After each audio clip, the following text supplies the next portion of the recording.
If I had to give my business a report card for 2025, I don't think it would get a bad grade. I was always really good at school, but there would definitely be a comment in there about making things overcomplicated when you really don't need to make things overcomplicated. This episode is all about my 2025 year in review, lessons that I've unlearned, things that I'm thinking about as I go into 2026, and maybe there's some good nuggets in here for you to think about as you go into 2026.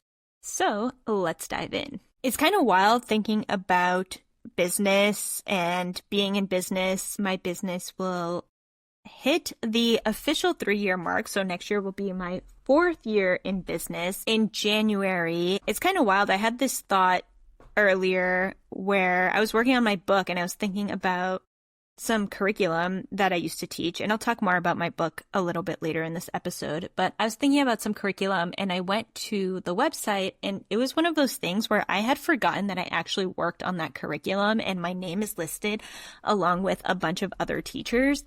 And that was really cool to see because it was just like this moment of, damn, you left education, but like you put in a lot of work when you were there. And it's kind of the same thing with business where it's like, I have done so much work over the past 3 years and I have tried so many different things and some of them have worked and some of them have not. But if I were to sum up my 2025, it would probably be my year of unlearning, and it would also be my year of leaning more into the copy studio versus leaning into my membership copy classroom. A lot of what I did was simplifying, just like setting better boundaries, and just learning to trust my gut a little bit more. Like I did an episode earlier this year on how I stopped using Dubsado, and that was one of the things that I had learned right from the get-go, that like you need to automate your systems, like you need to do this and that and whatever. And I did, right? I automated all of my systems, but what I realized was I don't actually need to automate these systems, right? I didn't even have like documented systems in place. So Dubsado ended up being like super messy. And so this year, little bit, thanks to my sister, shout out, if you need ops support, check her out, Streamline with Leslie at azoraaops.com. But I really learned about like just documenting your systems. And so as I've been going through projects this year, I've actually just like been putting all of the emails I use into a Google Doc and really being like, here's step 1, step 2, step 3. And so now when I'm working on a project, I just open up that Google Doc. And this was the step that I was missing before I actually did Dubsado the first time, because and it's not to say like you can't automate from the start, but there was a lot of growing pains that had to happen before I actually understood like, how do I work best, right? Like, how do my clients work best? Where are the places that like actually would make sense to automate?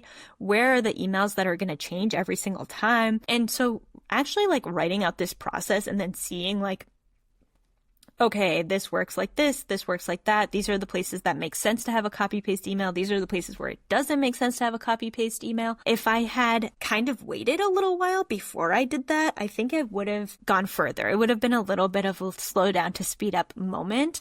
And now I'm at this point where I'm like, okay, I don't need the automations. I really don't take on more than like 3 or 4 studio clients at a time. So it doesn't need to be like heavily automated. If I end up shifting into an agency model where I have a lot of copywriters or a few copywriters, then it would make sense for me to start automating some of those things and really start to streamline them. But at this point in my business right now, that was an unnecessary expense. And so I just cut it. And honestly, the Google Doc is doing wonders. It's actually saving me time because I'm not sitting there figuring out how to use Dubsado. I'm just taking, okay, here's the process I used on the last project, making any tweaks that need to be made, and then going from there. And eventually I'm going to hire my sister to put my whole process into ClickUp. I'm at this point where I am ready to formalize all of these systems because I've tested them out so many times and I have a flow with my clients and all of that. The other thing that I did this year was rewriting my website. So really focusing on what are the offers that actually sell and not just what are the offers that I want to sell. That one is a little bit tricky. I think too, when it comes to your ideal clients and your offers, it's so tempting to be like, I know what the answer is. This is the offer that you want. But really like thinking about what is the actual problem that they're having. So for me, a lot of my ideal clients, they don't need like a welcome sequence, right? Maybe they do. Maybe their goal is to like nurture their people more. But for the most part, my ideal studio clients, they're rebranding. They are updating their marketing because the last time they did it was 20 years ago and their website's really out of date. It's a lot of people who don't like being on the computer. And so really trying to figure out like, hey, maybe I don't need automated systems. Maybe I just need an in-person touch point. And that's really what my clients need. I'm finding that a lot with a lot of my local clients is it's actually really helpful to get in the same room and think about website copy when you're in the same room. So really just thinking about like what are the needs of your people and then using that to inform your offers, using that to inform your marketing. So those are some of the things that I have been thinking about. But I think what's interesting too, and this is coming up a lot because I am starting to work on my book, and mostly because I just keep telling people I write my book and that's what's holding me accountable, because every time I say it out loud, I'm like, I guess I should work on it because I keep saying it out loud. But this idea of like my two worlds colliding of my marketing, copywriting business that I've been working on for the past few years, and then it's like my whole world of education, which was this like huge world that I was in for a decade. And now they feel like they're merging a little bit because I am talking about the book writing process. If you want book updates, get on the email list. There shall be some book updates there. But I think what is happening too is like being an entrepreneur, you're constantly having to step out of your comfort zone, especially as somebody with anxiety who's really introverted. And just like understanding that these cycles are normal and you're doing something new, you feel like a total imposter, you spiral, and then you realize like, oh wait, I'm just stepping out of my comfort zone. This is okay. And your body like self-regulates, right? And so those cycles used to be like super close together when I started entrepreneurship because I was constantly out of my comfort zone. But now, as I've been at it for a while, it still shows up just less frequently. But, you know, a few weeks ago, I was doing a brand project campaign, and I don't know why I did this because I would never tell a client to do this, but I looked inside of Flowdesk and looked at the email and saw that almost nobody opened this email within like a few hours. It was at like 20%. And I know I shouldn't have looked at it that soon because not everybody checks their emails right away. I usually sit around like 35% open rate. And so when I saw that like 20 something percent, I was like, oh my gosh, should I even be launching right now? What am I doing? I rushed this, like cue the anxiety spiral. And then literally 2 hours later, somebody replied to that email and was like, hey, I'm really interested. I just have a few questions about it. And so that was just like a reminder to myself about, yes, anxiety exists. It's my little buddy that I carry around. And also just like being patient because like the economy is bad, this timeline is bad, and sometimes you just have to like sit in the discomfort and things will resolve themselves. I've been feeling that a lot too, like just being more involved in local politics and jumping into my book and education issues and all of this stuff, like all of that anxiety is coming up. And so I just have to remind myself like, okay, you've done hard things. You can do this. So I think like in terms of like anxiety and giving yourself grace and understanding and giving yourself credit for all of the things that you did do, and then also thinking about what's not serving you. You know, I've talked a lot about this year of getting off of social media, and instead I'm doubling down on the things that work. And like for me, that's collaborations, that's my email list, that is my membership, that's referrals, that's just like doing a good job so clients refer you out. Okay, so I mentioned the book earlier, and I want to talk about that in context of business, not so much about the book ideas, but I think because writing a book is such a big project and it's something that's going to take me probably multiple years when it comes to writing the book, editing the book, getting it published, all of that. This has been really scary, partially because my worlds are colliding, but also really thinking about how do I create the space to actually write this book? And because I spend most of my day writing and thinking about writing, I don't necessarily want to sit down and right after a whole workday. And so I have really been asking myself this question of how do I create space to actually write this book? And so for me, I am taking my foot off the gas when it comes to launching my membership. I'm testing out something else, but I've really been thinking about what can I take off my plate? If I'm trying to add something to my plate, where do I take it off? And not just trying to like add more things, because then I'm going to burn myself out.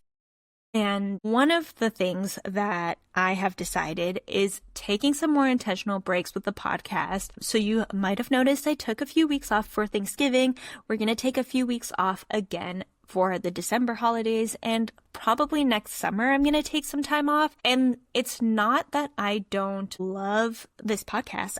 This is my favorite way of marketing my business. And I also love like when I get random messages from people being like, this is such a great podcast. Like it makes me feel so good inside that like this is valuable and I'm not wasting my time. But it's also true that like I don't get as many listens in the summer. I don't get as many listens in the winter holidays.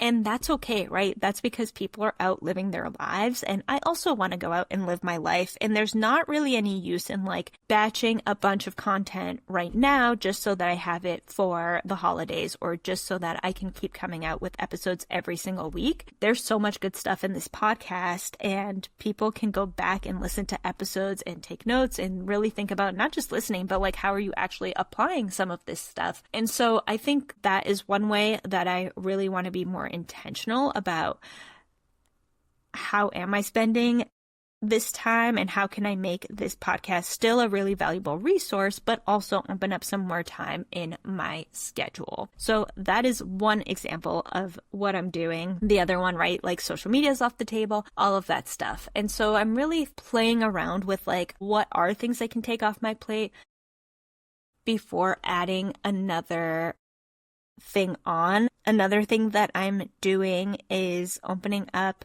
there's weekly office hours inside Brand Project and Copy Classroom so that you can get all your questions answered. And so instead of like planning big campaigns and big launches, I'm opening up to my email list monthly office hours that you can come in. And part of the reason, like, it's not just to like give away free value, which like I'm so happy to help the people in my audience, but it's also for me, what works for signing clients is actually teaching, is actually getting in the room with people and asking the right questions and giving them a different perspective. That's been really successful for me because I am a teacher at heart. So leaning into that a little bit more instead of trying to like fit this like preconceived notion of like what a campaign should be and all of that stuff. Like I think I have at this point, I have the foundations down. So it's like, how do I play around with this? How do I make it more sustainable for me? If you're listening to this and you want to join your monthly free Copy Classroom office hours, if you're on the email list, you'll get an email about it. If not, just email me, DM me on your favorite social media platform, and I will get you invited. So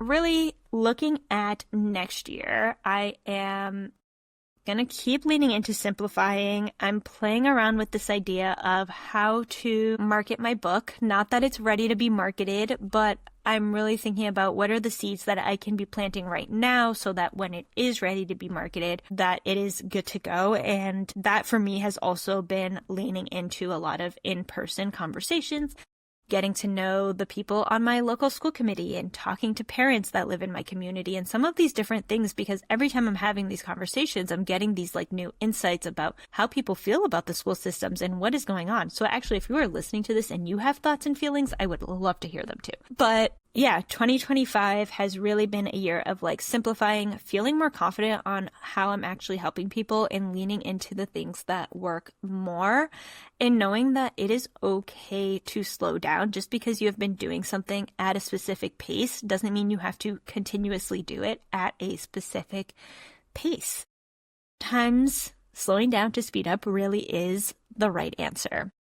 So with that being said, that is your behind the scenes take to my 2025 and thinking about my 2026.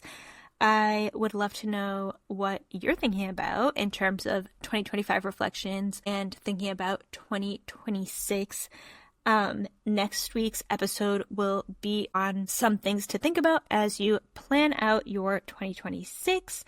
And thank you so much for listening. Until next time. That's a wrap on today's episode. If you enjoyed this episode, make sure to rate and leave a review on your preferred listening platform. If you haven't, make sure you subscribe for weekly episodes about how to make money and work with the dreamiest of clients without having to get dressed in the morning. Make sure to check out the show notes down below, and I'll see you in the next episode.